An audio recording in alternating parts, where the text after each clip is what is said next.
Thank you, Barbara. Good morning, Midtown. How's everybody doing here in this beautiful realm called virtual reality? Virtual reality, as we are joining here today on StreamYard. So I want to say hi to everybody who is tuned in today and right now. And for those who will tune in a little bit later, hey, how are you doing?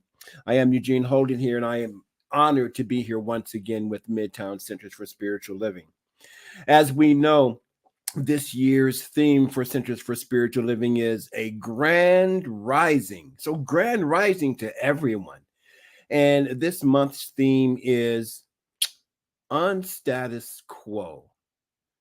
Unstatus quo. And so today's talk this week is let's talk about sex, baby. Let's talk about you and me. Let's talk about all the good things and the bad things that can be. Let's talk about sex. That was a song that was brought out by a group called Salt and Pepper back in 1991. Yes, back in the 1900s.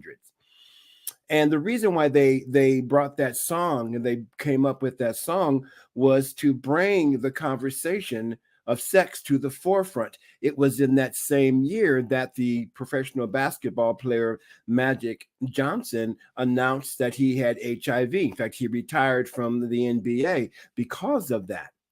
So Salt and Pepper thought that it would be a good idea to make this controversial song. So here we are talking about sex in a powerful way. See, the status quo, because remember the theme of the month is unstatus quo. The status quo would have us not talking about sex. The status quo has us hiding from our this natural, beautiful, powerful gift that we have been given from the infinite. The status quo would have us use this to separate from each other, to feel blame and shame even within ourselves. See, the status quo, which I believe is and has been created, has been in place for such a long time, has been created to keep us from really identifying with who we truly are. I call the status quo in some instances the a weapon of mass distraction. And we have a lot of weapons of mass distraction that go on in our lives every day. The news brings up stuff over and over and over again that keeps us distracted from love. Doesn't care. It doesn't matter who you love as long as you love. But as we are distracted from that, then we tend to experience the opposite of love, right? And I think it's the Course in Miracles that says that the opposite of love is not hate. The opposite of love is fear. So when we start looking at sex, sometimes there's a fear that comes up around that. And how can I put this? I was going to say rightfully so, but that's not the right term I want to use. Fear comes up around sex. Oh, because we have been programmed, right? We have been programmed to believe that sex is dirty, that sex is nasty, that sex is all of the things except for what it was meant to be. And it's more than for human beings, it's more than co-creation. It's a trippy thing, right? That we talk about sex in such a bad way. But if it was not for sex, none of us would be here. Just saying.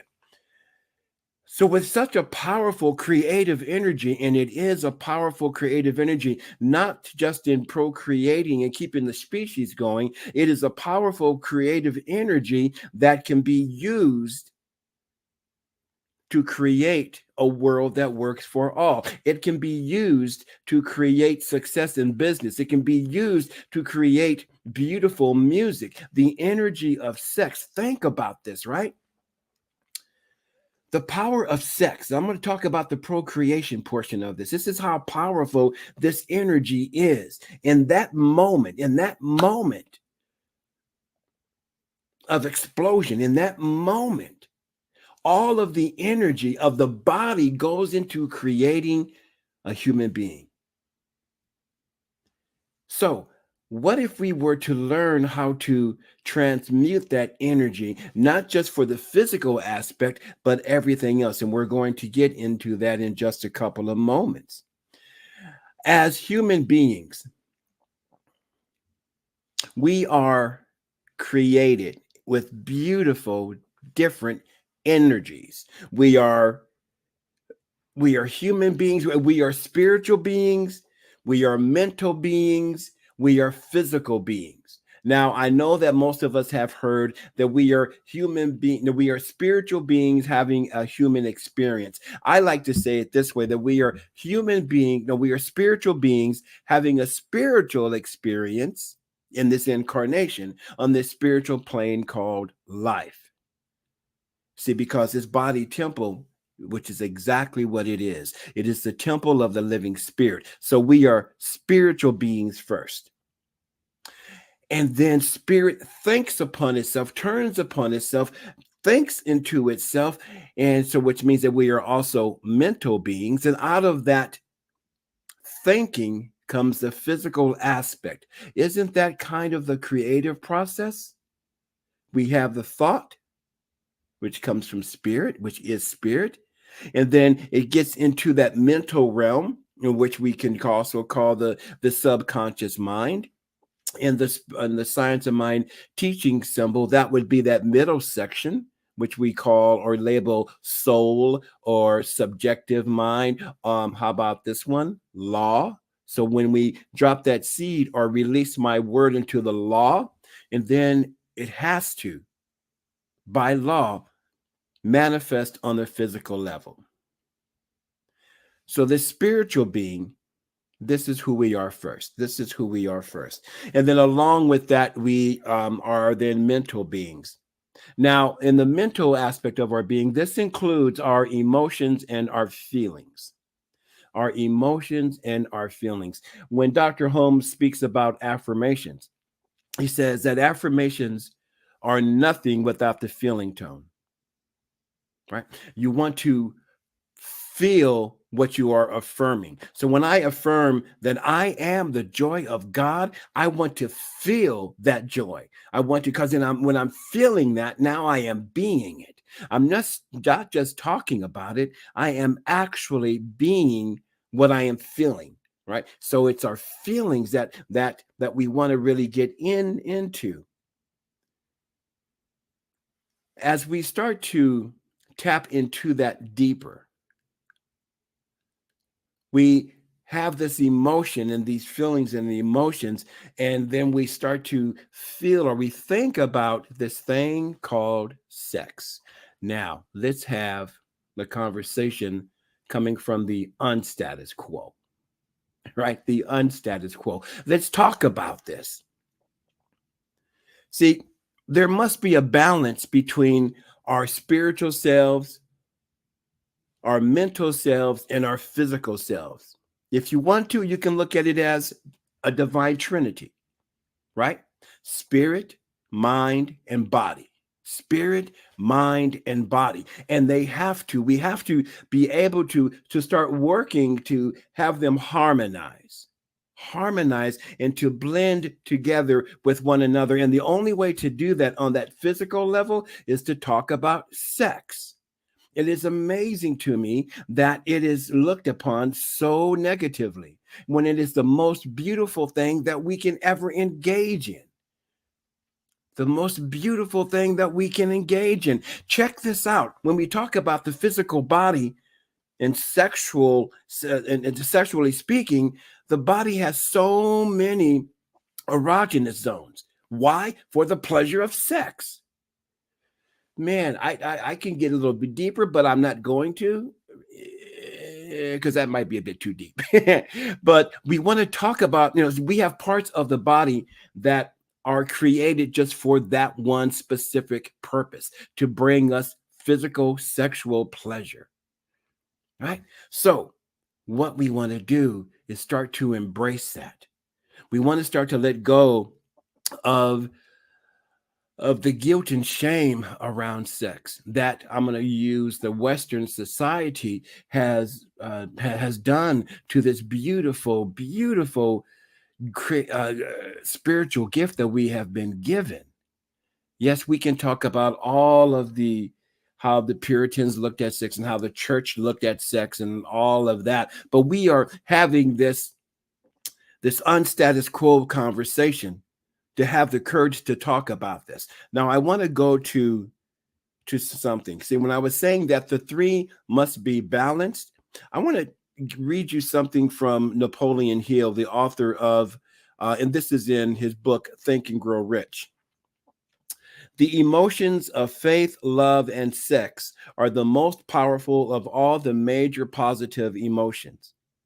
When the three are blended, they have the effect of coloring the vibrations of thought in such a way that it instantly reaches a subconscious mind where it is changed into its spiritual equivalent. I want to read that part again. They have the effect of coloring the vibration of thought in such a way that it instantly reaches the subconscious mind. Remember, that's the law. Our subconscious mind is the law, where it is changed into its spiritual equivalent, the only form that induces a response from infinite intelligence. Love and faith are psychic, related to the spiritual side of humanity. Sex is purely biological and related only to the physical. The mixing or blending of these three emotions has the effect of opening a direct line of communication between the finite thinking human mind and infinite intelligence. Faith, love, and sex.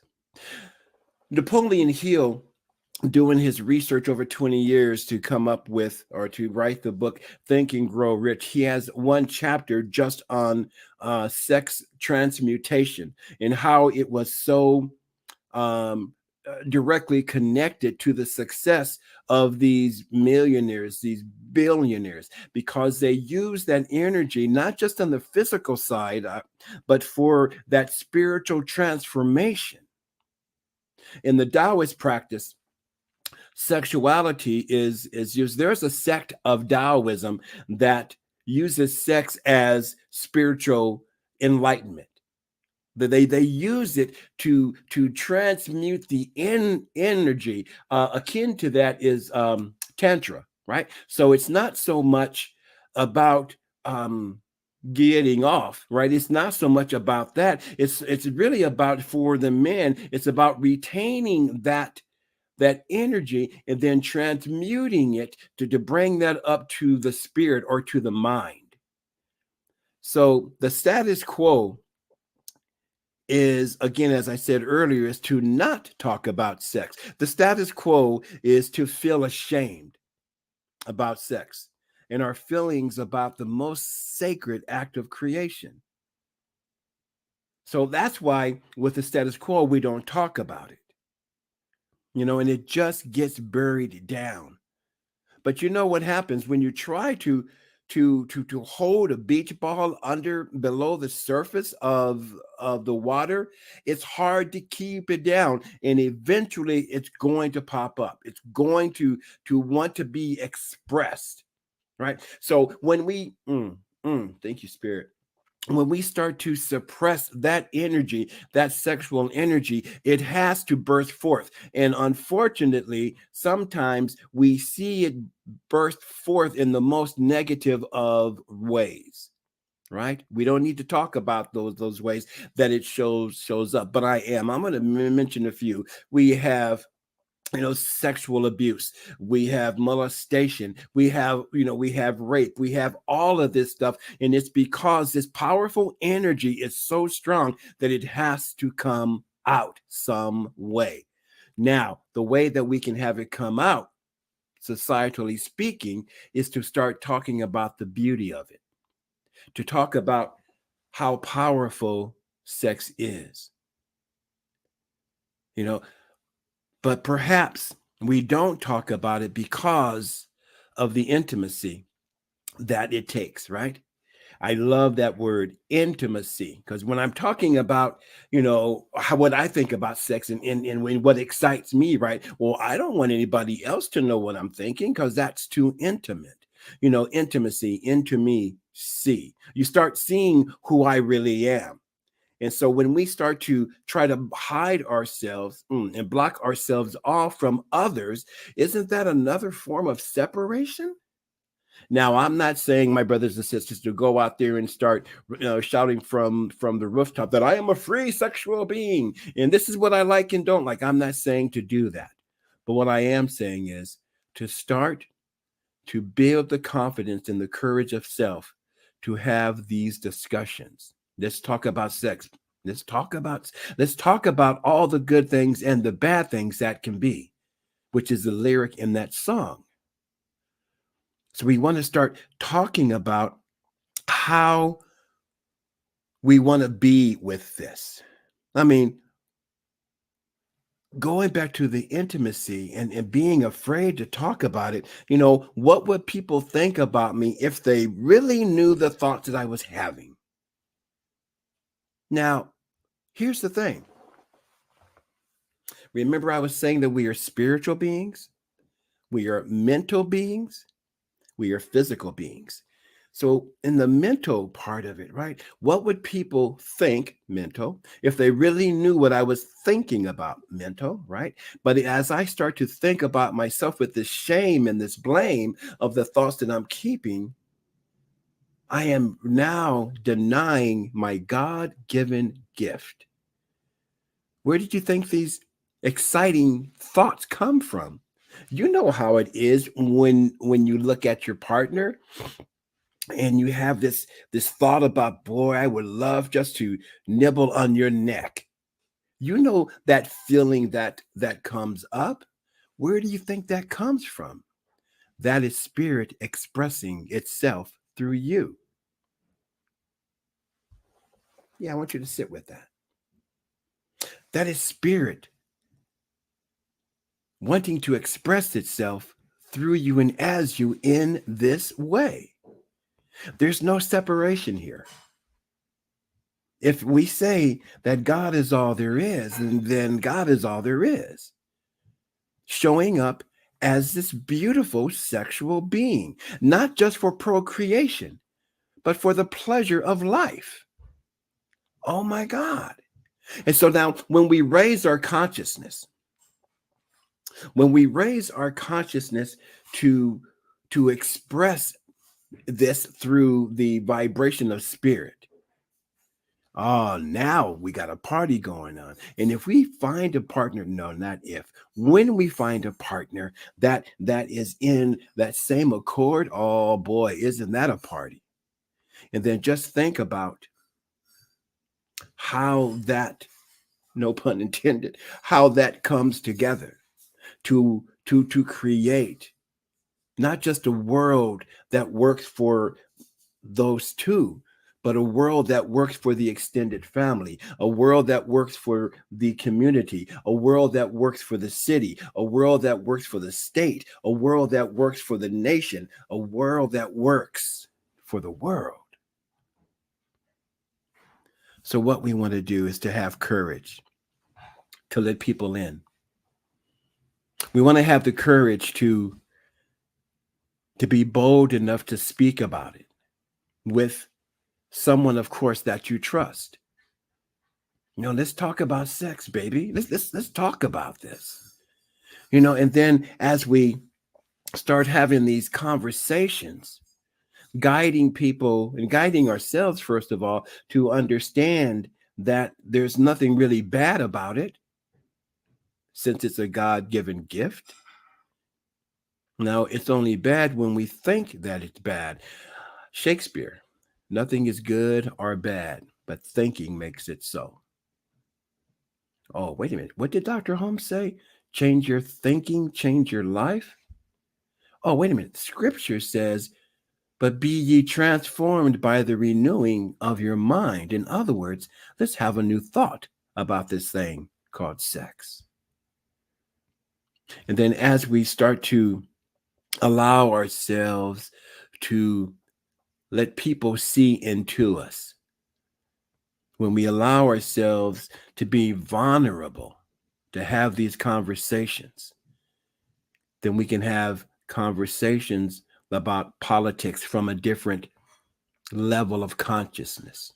We get to start having conversations about different religions from a higher state of consciousness, not from a place of, because it's time to do it differently, right? Not from a place of this one is better than that one. We've had enough of that for hundreds and hundreds on hundreds of years. We've had enough of that. Now it's time to start looking through the eyes of love. It doesn't matter who you love as long as you love, right? So let's love one another. In the New Testament,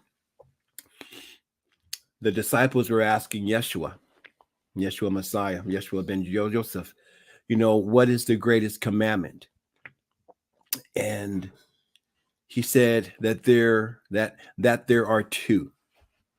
And the first commandment is to love the Lord thy God with all your heart, with all your soul, with all your mind, and with all your might. In other words, with your all in all. Love God with everything that you have, in everything that you are. And I love the way this was put. And he said, and it was written, and the second commandment is like unto the first. It's like the first, and that is to love your neighbor as you love yourself. Sometimes, depending on the translation, you will hear it put, love your neighbor as yourself.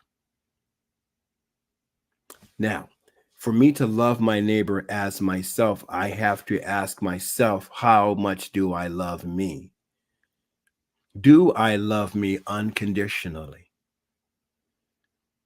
And as I've said many times before, unconditional love means that I love you no matter what you say or don't say, no matter what you do or have not done.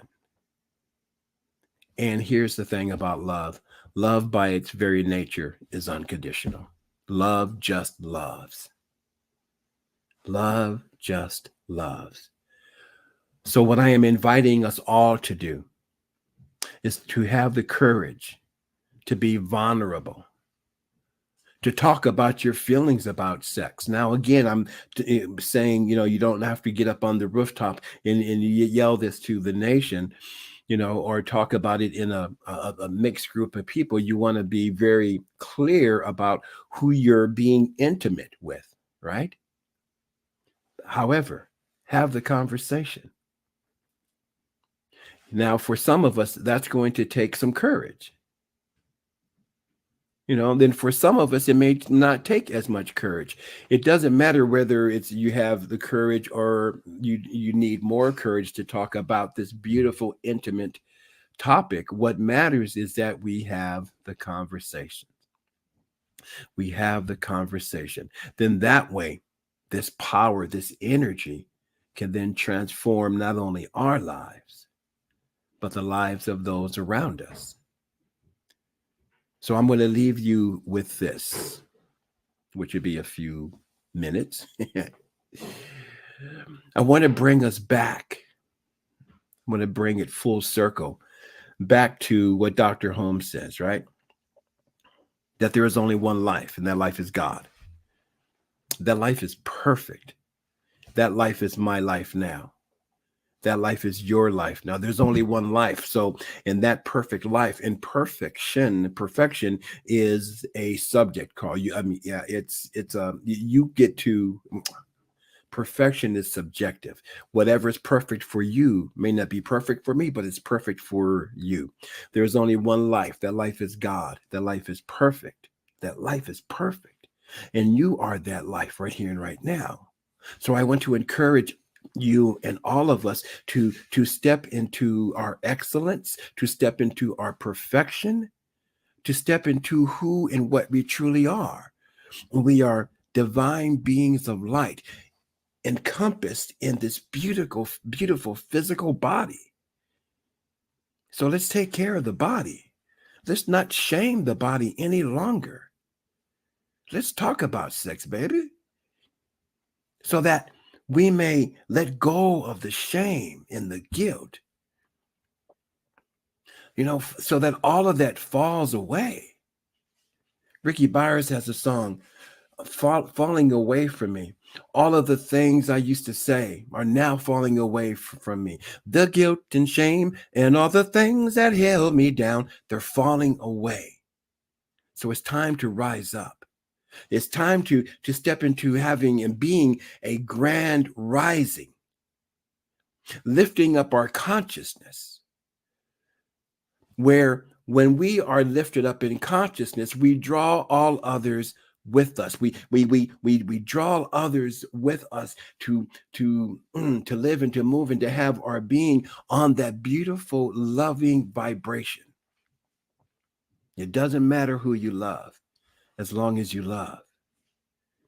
And it starts with yourself. So remember that no matter where you go, goes God. You are God in action. The breath that you breathe is God in action. The thoughts that you think are God in action. The sex that you have is God in action. Because there's only one life, right? So if there's only one life, then God, that one life of God is everything, everything, everything. I love you. I thank you. I thank God for you. And I appreciate you being here. And for those who have ears to hear, thank you for listening. Peace and blessings.